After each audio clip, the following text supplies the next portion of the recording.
Hello, everyone, and welcome to the Wednesday Build. This is episode 1.26, and today we're going to be discussing the topic no-code business development strategy, qualification, diversification, and relationship management, featuring lead generation tools, different kinds of ways that you can attract customers to you, funnels, and the different type of flywheel approaches that are used now, customer relationship management software, and legal productization, or if you're not in the legal industry, just productization of your services generally.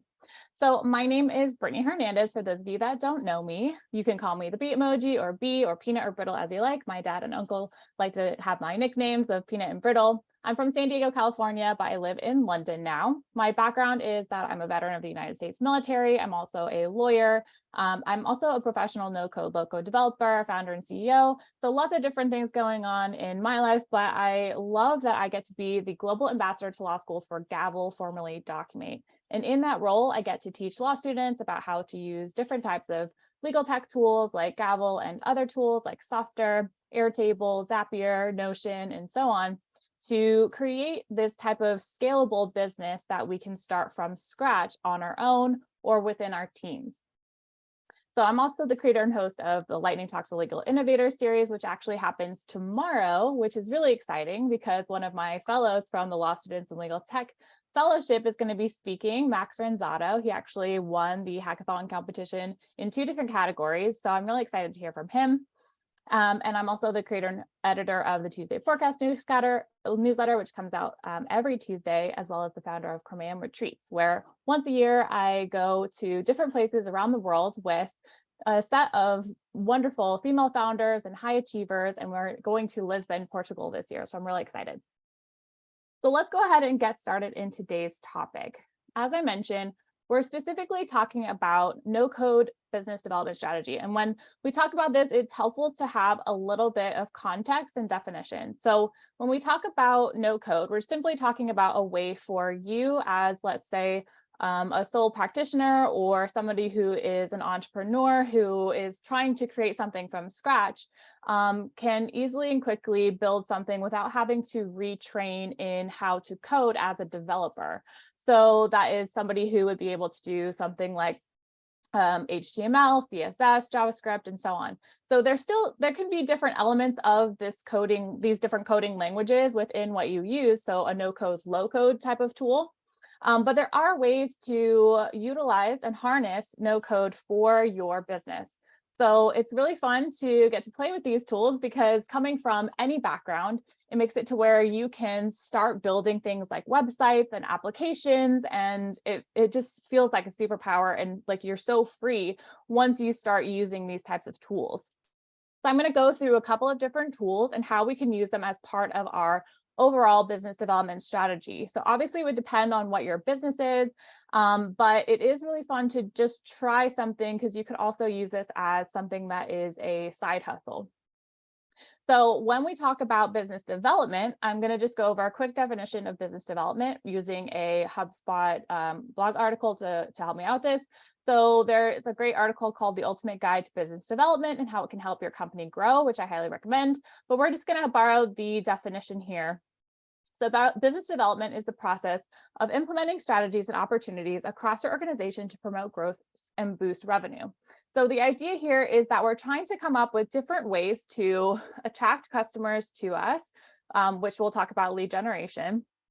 Once we have them in our space, having different offerings and strategies for offering them at different levels of price points in order to meet them where they are, and then have them grow with us as part of a more nurturing strategy and an overall strategy of their life cycle with us as a company or as a business, so that we can nurture them along the way and help solve their problems at different points within their journey. So whatever their solution or their issue is that they're dealing with, we can help them at different points along the way with diverse tools. So that's kind of why I've encompass this into this qualification, diversification, and relationship management, because we're going to be hitting each of these different points along the way. So when we talk about the idea of how we traditionally have been thinking about business development and how we might strategize to have people come to us and then scale our businesses by turning our services not only into one-to-one, but one-to-many as a model. We can use no-code tools for this, but I think it would be helpful to first talk about what traditionally has been done and what the approach is now. So traditionally, when we talk about something called sales funnels, so everyone's going to be at different stages of their entrepreneur journey. So just to get some sense of the traditional way of going through a funnel would be that you would have prospects or leads, and then you have lead qualification, which is still valid, which we'll talk about as well. And then you have the intent to purchase, and then somebody is either closed, won, or lost. So meaning they either bought from you or they didn't buy from you. So the only the difference between what this traditional model is and what we're doing now is the more around the mindset, and this process still happens, and we're going to talk about some of these different processes and where different customers fit within these different elements. But what the difference is now is the way that HubSpot has come out with this idea or conception of how we deal with these different customers that come to us in terms more of a cycle or a flywheel. So we still have this idea of attracting. So there's this one here, attracting, which is the same kind of thing as lead generation or prospects and leads, and then pulling them into our space and services. And then the idea that we're engaging them with some content. But the idea of this being a cycle has more to do with the fact that it's a never-ending cycle of our relationship with our customers, where we're understanding their different concerns at different stages throughout their problem, rather than it being seen as we need to go after a lot of new customers all the time and constantly looking for new customers. Instead, this is an approach that makes it to where you can have the same set of customers repeating purchases, not from the same necessarily product, maybe yes, maybe no, but also that diversification of products because you've understood their journey from start to finish within their problem. So that's what's really been the change in mindset from a business development standpoint, from a traditional approach of prospects and lead qualification, intent, close, won or lost, and then stop. And that customer or client is now no longer someone we can tap into as another source of revenue in the future. Instead, we're seeing this as a cyclical sort of process. We have this set of customers where we can always be attracting new customers, but now we're seeing them as a way of growing our own businesses by helping them and understanding their problems at every stage. So I think this is a really important point to kind of start with, because when we think about why we would want to diversify our services and offerings, this really gives us that mindset and background for why we would want to do that. So when we talk about using different no-code tools to do this, I think a really good place to start is with Softer, because you want to have a place for people to land. So that's part of why I would consider these landing pages, right? So when we talk about a landing page, we're talking about a place for your customer to land. So this can be just, let's say, your initial website. And the reason why I really like Softer is because it's not only a website builder, but also an application builder.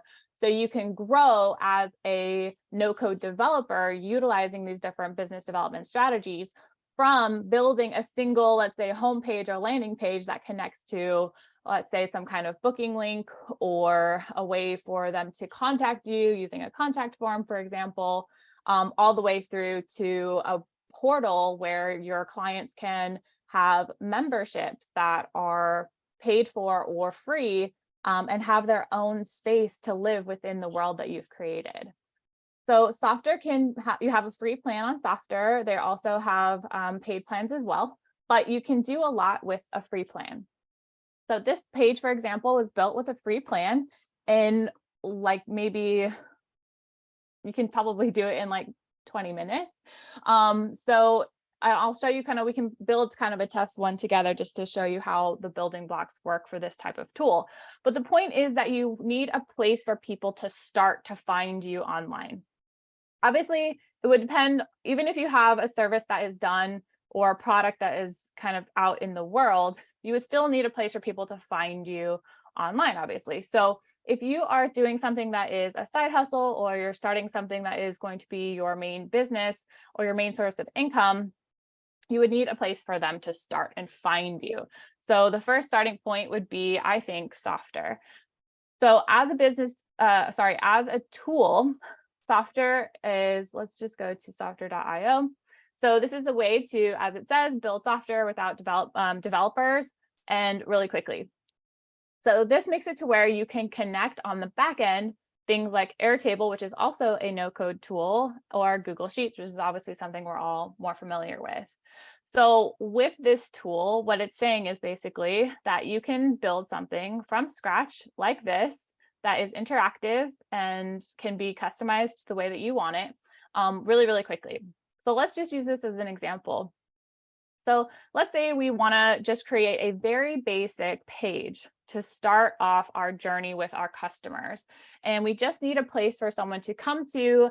And when we think about the initial step in our kind of flywheel, we need a way for people to be attracted to us, maybe with a type of offering that is free. So this could be something like a webinar, this could be a free consultation, this could be a blog article, this could be some white paper or some educational material or video, some way that attracts a lead or a prospect, you could say, like we've seen different terminology, to bring them to your space and site. So a lot of times what happens is we'll do some type of marketing outside of our page to bring them to our page in our environment where we can control every aspect of it.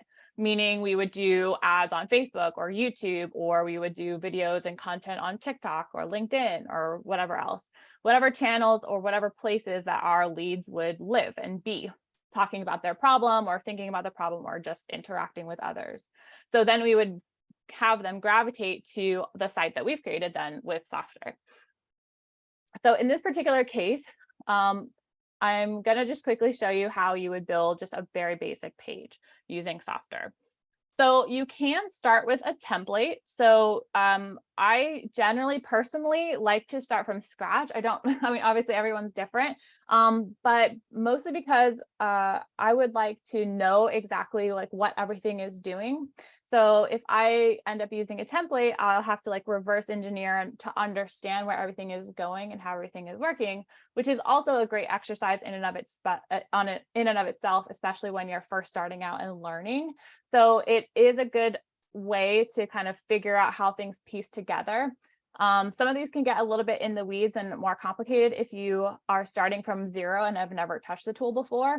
So let's just start with something really basic, which is just maybe like a home page, so that we can start linking things off from our other no-code tools. In this case, maybe not even yet from even Airtable. So if we create, let's say we start from softer.io and we just sign up for free. I already have an account, but it would walk you through just a basic setup where you just put in your email and choose a password or use your Google sign-in. And once you do, you'd be taken to what's called your studio. So your studio is where you start creating applications or websites. So when you do, this is the back end, this one here, of this website here. And if you go into Softer's back end in your studio, then you're able to see how clean it is to start building things. So if we wanted to create a new block, we would just say add blocks. I'm not going to do it in this particular example, but just to show you that you have dynamic and static types of blocks. And it's a lot like they say building with Legos, in the sense that you just choose what it is you're looking for. And it's also very visual in nature, where you can see, okay, this is a sales form with labels. I can just add that in here. I can change the visibility and more. So let's build one together. If you want to follow along, you're welcome to, or you can just watch as I just build some very basic beginner kind of landing page for there to be a starting point for people to get attracted to this page that would then link off to the rest of your strategy. So in our case, if we go into our Softer Studio, you can say new application. And as I mentioned, you can choose from templates, and they're, sectioned out into different types: marketplaces, communities, resource directories, and websites, and so on. So you can choose one of these if you like them. You can preview one, and then you can customize it from there. Or you can start from scratch with a blank application. You can choose to connect a data source, or you don't have to do it right now. In our case, we're just going to say connect later. And you can have some pre-built out pages just to go ahead and start. And this would be if you wanted to, the ones that are here are all great and used often. But for our first initial thing that we're making right now, we just want a place for people to land. So I'm going to actually have us take these off for now, and we can put them on later when we're more ready for that stage. We're not going to build a full application out today, but just to kind of go through the process and motion of how fast and what it would be like to build something from scratch. So let's say create application, and we just have one page, and it's our home page. So it'd just be something we can link things off to and for people to go to find us. So in our particular case, when we've used this home template that is like by default when you're creating a blank application, you notice the first thing is that there's already a couple of very common types of blocks here for you to go ahead and start with. We have something like a header, what's called a hero section. Hero is just like the name of how this layout is. And then we have just like a feature grid or sections here. We can adjust this just a tiny bit to accommodate for our particular use case. So in this case, we have two headers. The reason being that in the kind of layout that they had when we were choosing which things we wanted, they were kind of setting it up for you to be having someone who was logged in or not logged in. So in our case, we can delete this one here that says logged in users, because we don't need this one in ours because we don't have any users at all. We're just creating something very basic. So in this top header, we could leave it as non-logged in, or we can change the visibility by clicking on it here. Just click on the bar here, go over to visibility, and just say all users. So everyone who comes to this site is going to see the same header here. So now we have the same header for everyone. We have the same hero, we have the same sections, and we just want to add one thing at the bottom, which is going to be a footer, which is generally found in these types of websites. So let's go ahead and say add block here at the bottom. As I mentioned, you have a dynamic and static. So dynamic meaning this is going to go the information will go somewhere, let's say linking to your data source, your underlying way of storing the information that's getting input here, things like payments, portals, things like that. But the static ones are going to be things that are kind of more, as it sounds, static. They're just kind of for this place, and you can link things off to them or adjust them as needed.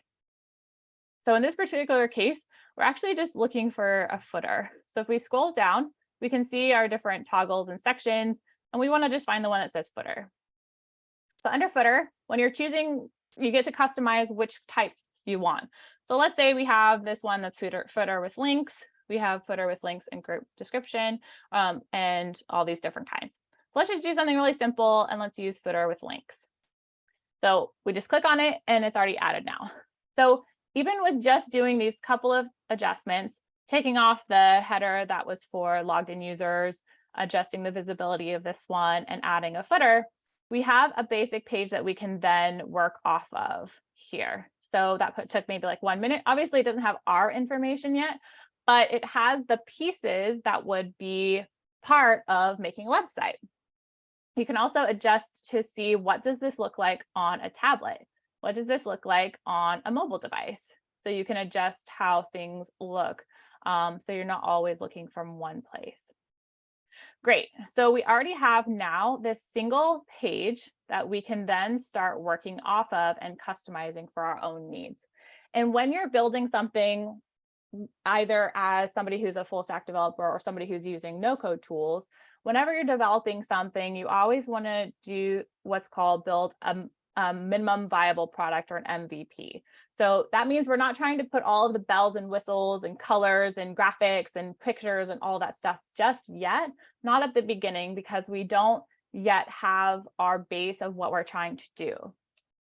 So the next stage, in my opinion, would be to think about what we want to happen when people come to us? What is our strategy for taking them from, so let's say we've successfully used either a, let's say a social media tool that let's say asset that we've created. So that would be something like I mentioned, something like a TikTok video. So obviously there's going to be one step before this, which would be creating marketing materials, right? So in your strategy, you need a way for people to go from wherever they already are to you. So that piece would be that marketing piece. So that's, like I mentioned, graphics on Instagram, videos on TikTok, wherever your particular core audience would be.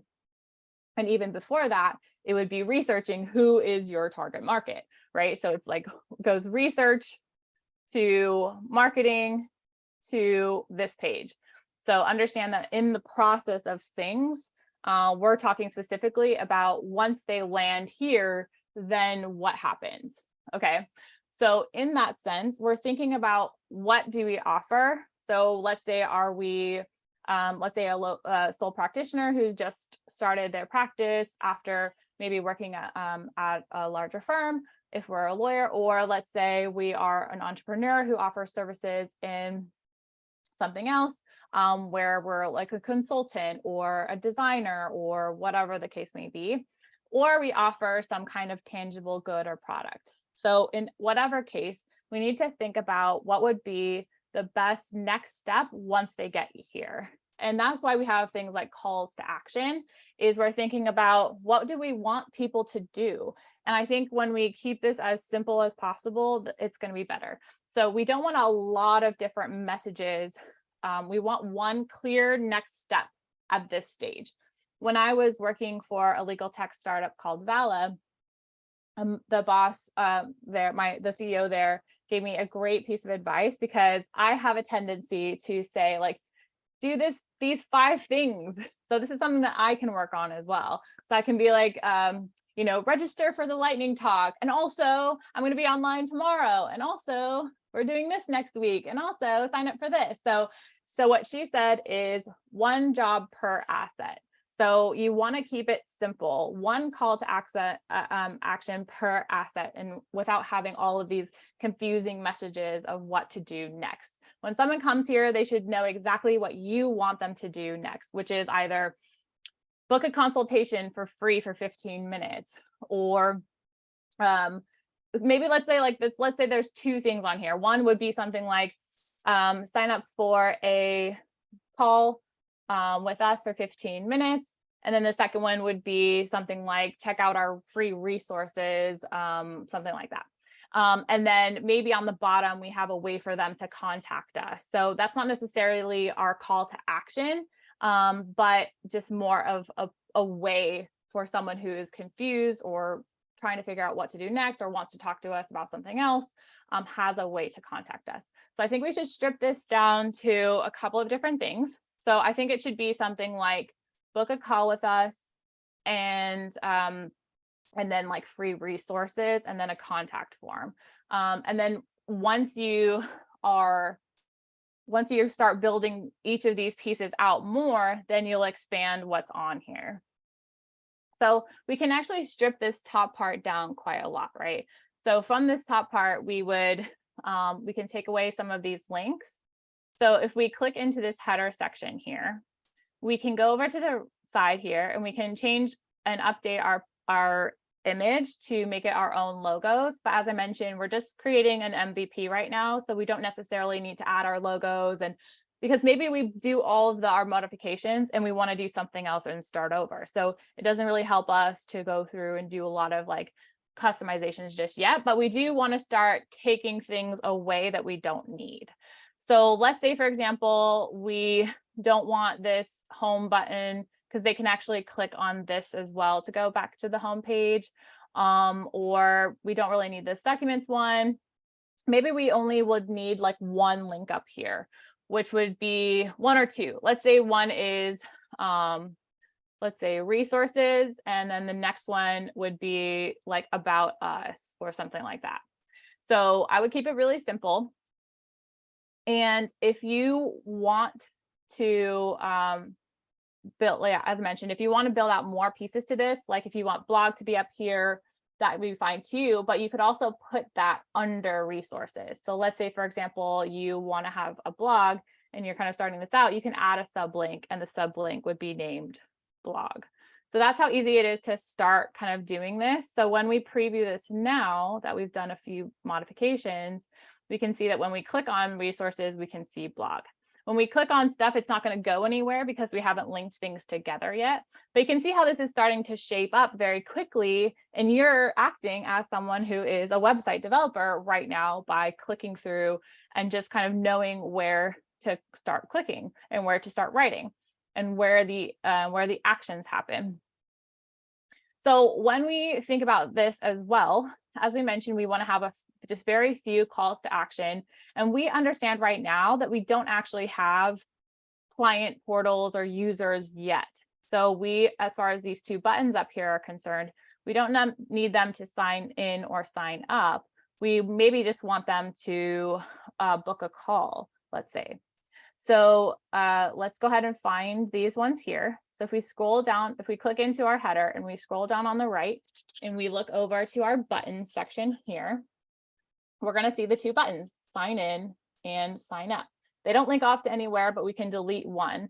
So we're going to pick the one. So sign in is this kind of white background color. And this one here is like a full black color.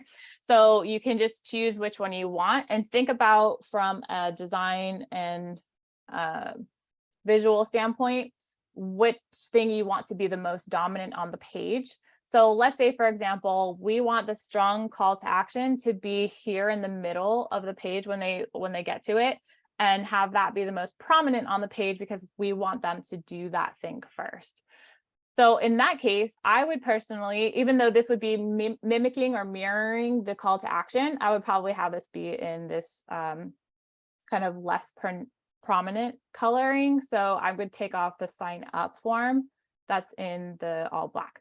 So when we take that one off and we change sign in to book a call, if that's our first, initial lead generation tool for us right now, is that they would get 15 minutes for free or whatever else, then they can do that here. And we're going to link this in a moment with our second free tool, which I'll go over in a moment. So the next section, as I mentioned, would be our hero section. So this is your homepage, type in an introduction here, right? So we're building this out to say, let's say, for example, we are, let's say we're a sole practitioner who focuses on copyright registration, copyright matter, so intellectual property.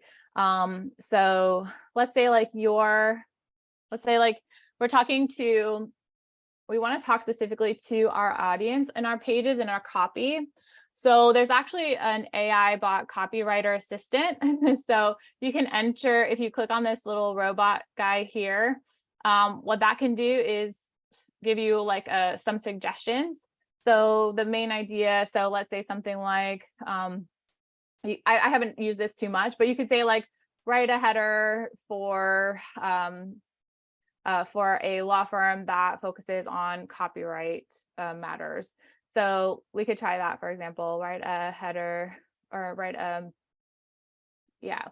header for a law firm that focuses on, let's do a website header, copyright law.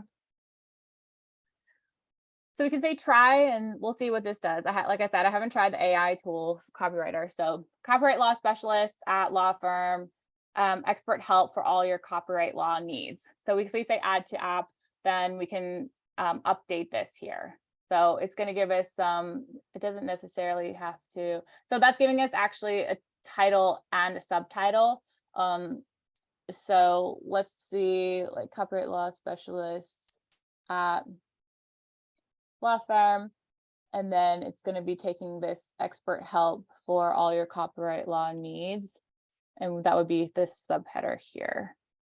So you can see how that kind of works. So if you were maybe having some blockages of what to write for as far as copywriting goes, far as writing copy for your website, you could just get a little bit of help using a prompt from this AI little chatbot, or not chatbot, but generator, you could say. Or you could just write whatever makes sense for you. So let's just say, for example, this is copyright law specialist at law firm, expert help for all your copyright law needs. And then let's say for our call to action, which is this button here, which is what we want them to do next, as I mentioned, something very prominent. You could say, book a free 15-minute consultation or something like that. So we can fix this a little bit. So you can just see how this works, though. Whether this is perfect or beautiful or not is not really the point. It's more the point that you can see how quickly this can come together with building pieces, kind of like piece by piece, top to bottom, thinking about your business development strategy of what you want them to do right now when they land at this stage within your flywheel or funnel, or however you'd like to conceptualize this. Now, we, as I mentioned, want to have this strong call to action that leads them to the next stage, which would be having the 15-minute consultation, understanding their concerns, and then being able to point them in the right direction as far as which plans or whatever would be best for them. So in the next section, I'm going to have this be like something like free resources, or just, you could just call it resources. And then we want to, in our subtitle, say something like check out our free suite of resources that can help you. And you can use the AI prompt generator here as well. Check out our free suite of resources that can help you better understand your copyright, or whatever, like your intellectual property rights. So this is how you would start building out this website, right? So then the next thing would be that we would connect and section out these different 3 sections. So let's say we had already written 3 blog posts, or we already had 3 things that they can do from this section here. And then on the bottom, we can have, we can kind of take off some of these buttons here. So if we click into our footer, we can take off, let's say we can keep about, let's say we end up doing an about, help could be fine, blog could be fine. Policy and terms would eventually be more useful if you had like user portals where they're actually giving you some kind of information within this site. So for now, I'm just going to take these off, and then contact can stay there for now. And then we could update our copyright notice here to, let's just call this like law firm, for example, all rights reserved. So we can also take off or keep some of these. Hold on, let me see if I can move this out of the way or show you the preview of our website so far that we've built out. So far, so good. As I mentioned, these aren't going to link anywhere just yet, but they will in a moment. But if you can see these 3 social media links at the bottom, those are associated with these ones here. So maybe we want to add a social link and we want to change it to, let's say, LinkedIn. We can do that very easily and change the URL here when we're ready. And we can delete any of the other ones we don't want, just like that. So that's how easily we can create our initial landing page for when somebody comes to us. Now, for this next piece, it would be the actual next tool that we're going to talk about, which I really like, is called Calendly. So when, if you don't already have like a way of people booking with you that is very streamlined and automated, I'd highly recommend Calendly, which also integrates with a lot of other tools. I believe it actually also integrates with Software I just found today. So we can take a look at that, but we'll take a look at, let me just double check really quick. As far as integrations go, you can see the integrations here on this side in the settings. So I thought I saw, you can see like HubSpot chat is good because then you can add that to your site and have like live chat with your with your users, which is great. But you can see anyway, there's a bunch of different ones here. I don't see Calendly, but I saw it on a post today. So I'll double check on how to integrate that. But you can just link off to it anyway. So Calendly is another great tool where you can essentially streamline your scheduling process. So in what it looks like when you already have an account is, I'll show you the back end, kind of what it looks like here. So it just makes it to where you can have lots of different meeting or event types, and then you can just grab that link and send it to anyone, and they would be able to book a call with you like this. And you can also, so they would see a page like this where you have your picture and your name and whatever you called this meeting and for how long. You can hook this up to your Zoom account, and that makes it to where it will automatically generate a Zoom call for you for each of your different sessions. The person just goes in, clicks on your availability. You can edit your availability. I generally only like taking meetings on Tuesdays and Thursdays. So that's my, I've set up my schedule to not accept meetings on Mondays, Wednesdays, and Fridays. So once you have all of that set up on the back end, you just go in and make it to where they can pick a time. You can adjust and customize how this looks on this page, meaning what information gets entered.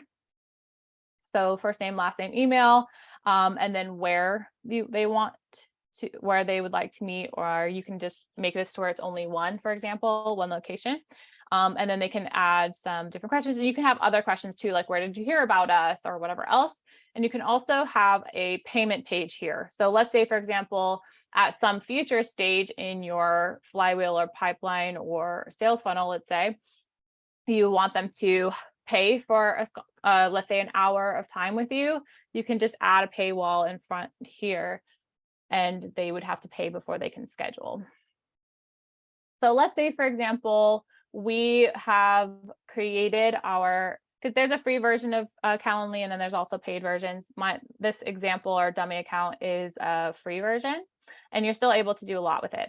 So let's say we've created this 30, let's pretend this is a 15-minute meeting, or we can edit it or change it if we like here. So we can just change this to 15-minute meeting and change this to 15. And then we would save this and change this to the duration being 15 instead. So this is how you can kind of interact with your different event types. So you can create new ones here. So you can have, let's say, a one-off meeting or an event type, which is something that maybe like is a 1 hour, a 15-minute, or a 30-minute one-off meeting poll, and then a meeting poll where that's say like if you have multiple people that you're trying to figure out a good time for everyone, then people can vote on a particular time, and then you just see which one everyone goes for and then schedule that one.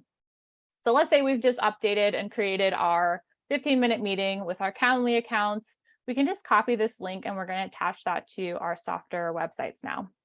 So if we go back into our Software Studio, we can add this link to the different places where we have a call to action for them to book with us. So let's go up to our header here at the top. We're going to add this link to this button here where it says book a call. We're going to make it to where this is right now set to open page sign in, which we don't want. So let's delete that and add a new action, which is going to be to open an external URL. So you can see that we have all of these different options: open page, scroll to section, open external URL, open modal, or sign out. For this button, we want it to open when they click on it to our Calendly page to book a time. So we're going to say open external URL, and we're going to drop or copy and paste into this section our URL, and we can make it open in a new tab if we just want to click here.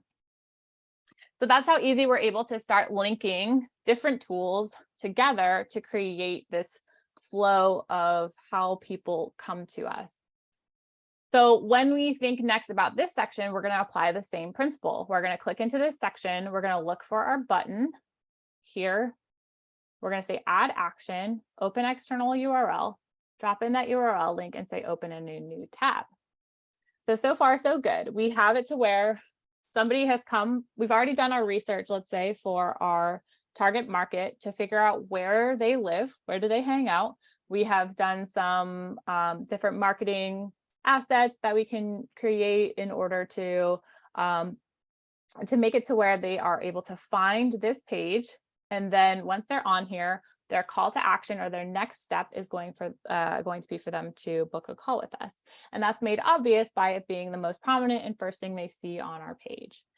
Then we have a section for them to peruse our different free resources here. We can also have, as I mentioned, linking out to things at the bottom. For now, as I mentioned, we're just going to do some MVP or very basic version so that we can practice how this flows. So now when they say book a call, this actually is a live link that will link off to our Calendly page that we created here. So far, so good. We have created our landing page.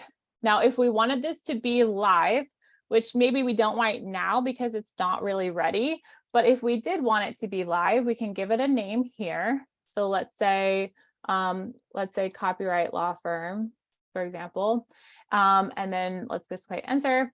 We can give it a name here. So if you look at our subdomain right here, we can actually update this. This is just a auto-generated one from Softer.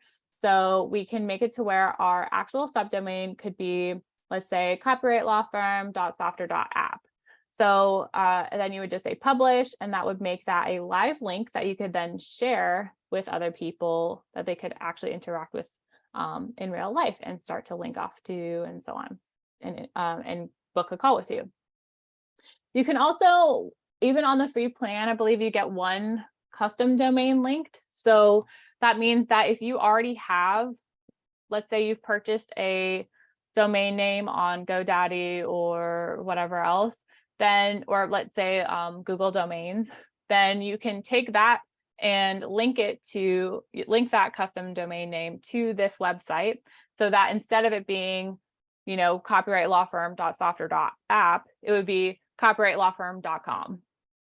And you can set that up in your custom domain settings here, which is a different process that we won't go over right now. So let's talk again about kind of what the next stage would be, which is around this idea of lead qualification and diversification, productization, and so on. So right now we have this basic setup to where after people come to our site, it's very clear, whatever it is for you, it's very clear what they should do next. Right now, from our starting point, we've said that the next step would be to book a free call for 15 minutes, which is a great starting point and very standard for, especially in my practice of sort of law, we usually filter people by talking to them first. Now, if you wanted to be able to have one step before that, let's say you don't necessarily want to talk to everyone who wants to talk to you, because maybe they have some particular aspect of their issue that makes it to where they're not qualified to work with you.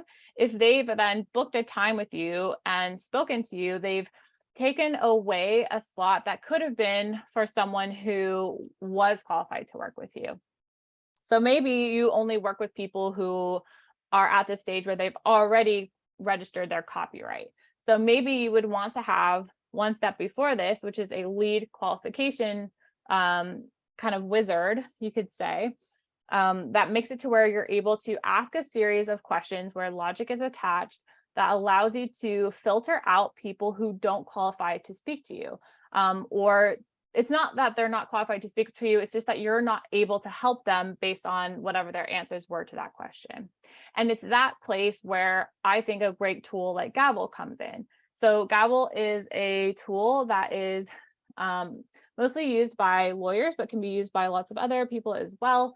And it's generally used a lot in the document automation space, but it can also be used to create these types of lead generation or like qualifying wizard types of things, because of how good it is at being able to create logic around what you're trying to do.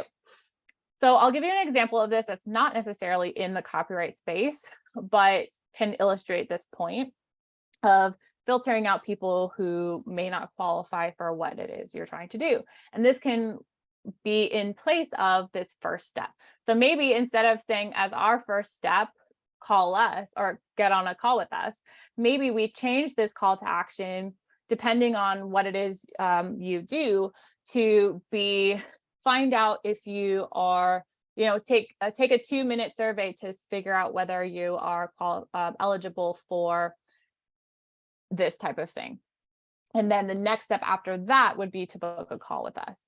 So it depends on where you want to start talking to people and how early you start qualifying your leads and sifting through people who may not be in your jurisdiction, and different ways that you can do that.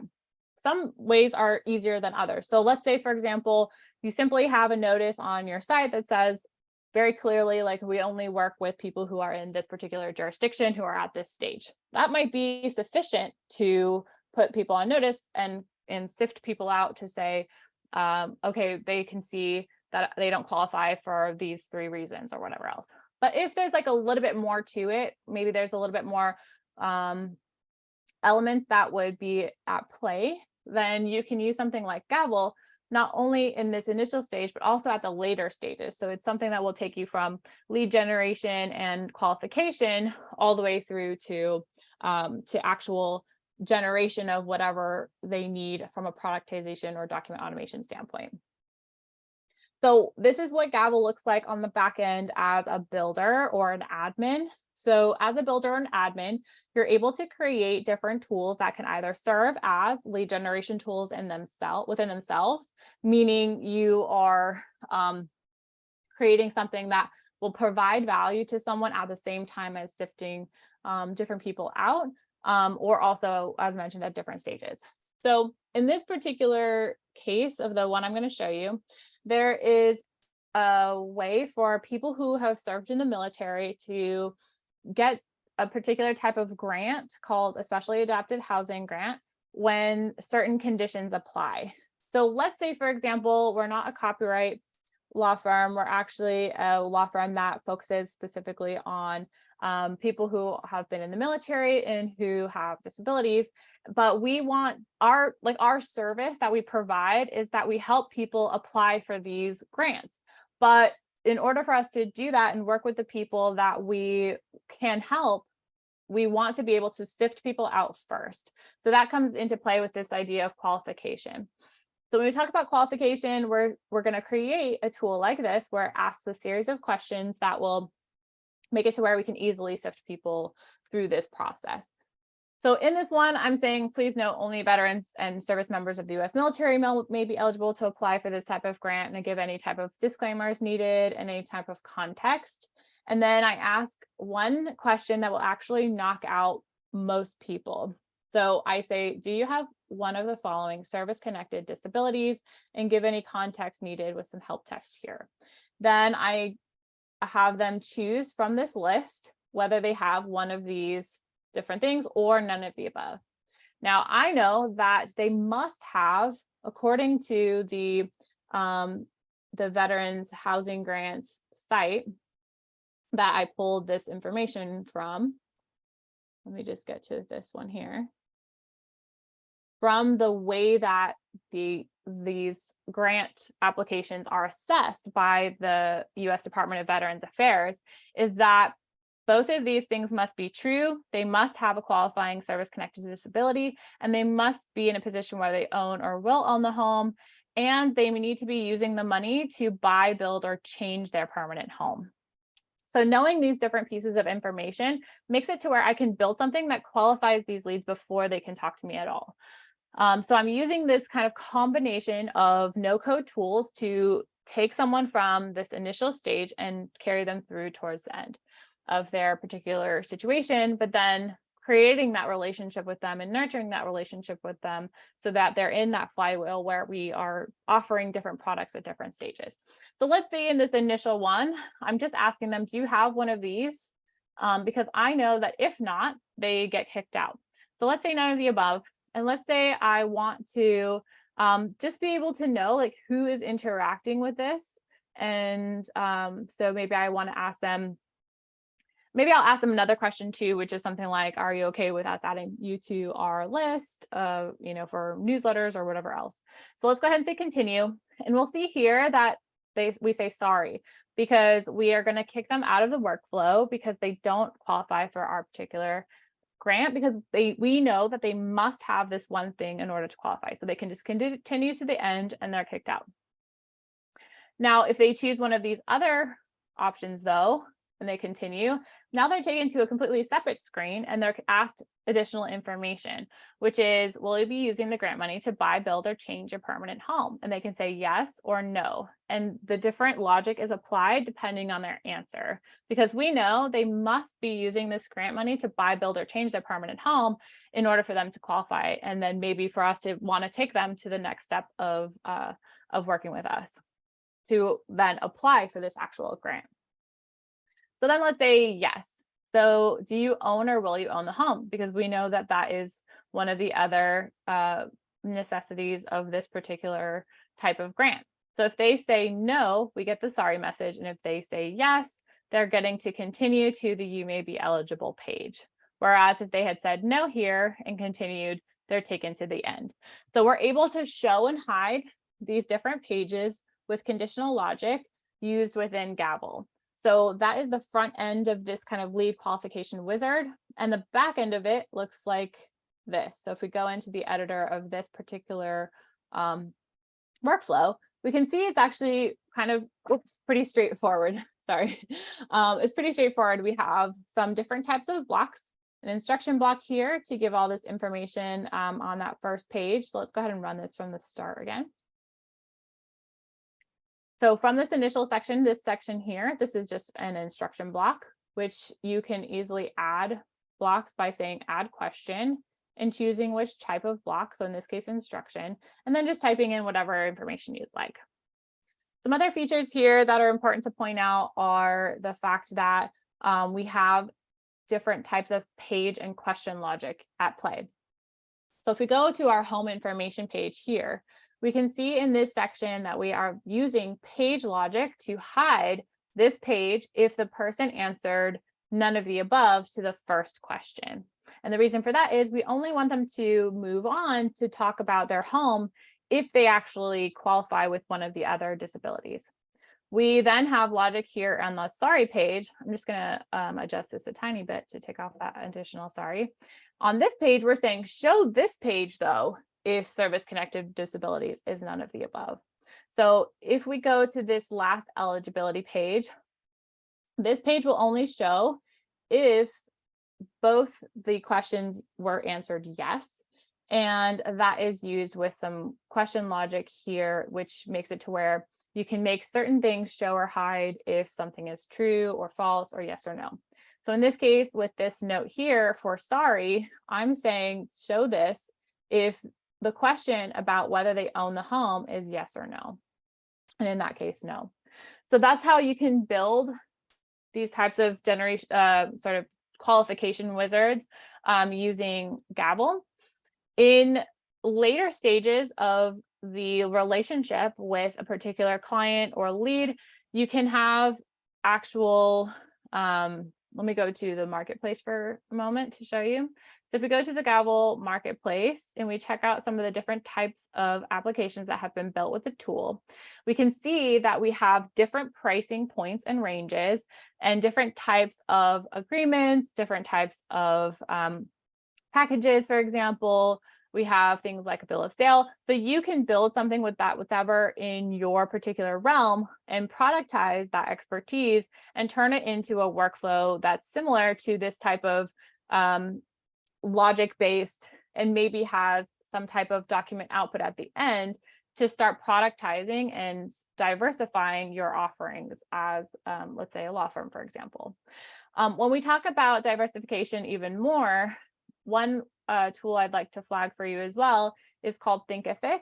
So you have so much knowledge and so much ability to educate your clients and your customers about whatever the topic is that you are focused on. So I'd highly recommend that you turn that into a scalable course. And Thinkific also has a free plan that allows you to create one course for free, have one community, and you get as many users or students, I believe, as you'd like. So it's a really powerful free way of monetizing your expertise and combining that with the different types of things that you're creating with things like Gavel, maybe making paid memberships for your users in software and so on.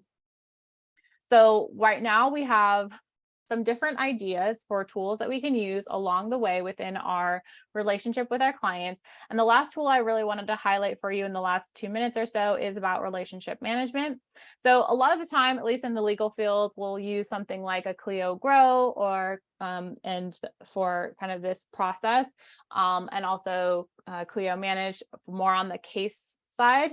But if you want to try something that's for free, that is kind of serving a similar function, because it also has a sales deals kind of way of tracking similar to Clio Grow, you can use something called HubSpot, where you can see all of your contacts at a glance like this, and you can manage where they are within your sales funnel or your flywheel, and what's going on with them. There's a lot of automation, email marketing around this. They can become marketing contacts or not. And you get up to 1 million non-marketing contacts and 1,000 marketing contacts for free. So it's a really powerful tool to kind of dive into around customer relationship management and how you are tracking where different people are in that process and how you can better help them along the way. So we've made it to the end. If there are any questions, I'm going to give you my contact information. You can reach out to me. I just want to make sure we end on time. For a little bit of announcements, like I mentioned, tomorrow we're going to be having the Lightning Talks for Legal Innovators with Max Ranzato, who's going to be great. He's going to be talking about building legal tech products using no-code tools. So we've gotten a little bit of an introduction to those different tools now with Softer and Calendly and Gavel and Thinkific and HubSpot, all within this quick hour. But if you have any questions, like I said, you can feel free to reach out to me. I do this show once a week, and I just make it to where people can join the live recording. Not everyone has to come, and I just put the recording into the course. I also have Code Word Hacks come out every Tuesday, so you can check that out as well. So next week, we're going to be talking about reducing friction, lessons from Atomic Habits for improving the user experience. So when we talk about how we're building something, we want to think about how many times is it taking to get through to whatever the person is trying to do, and some ways that we can use this idea of atomic habits, cue, craving, response, and reward, and that kind of habit loop within business. So you can reach out to me at Brittany@Chromium.pro, or you can connect with me on LinkedIn. If you have any inquiries relating to Gavel's law school program, we can reach me at Brittany@Gavel.io. So that is it for today. Thank you so much for being here live with me. And for those of you on the recording, thank you so much. And I'll see you all next time. Bye, everybody.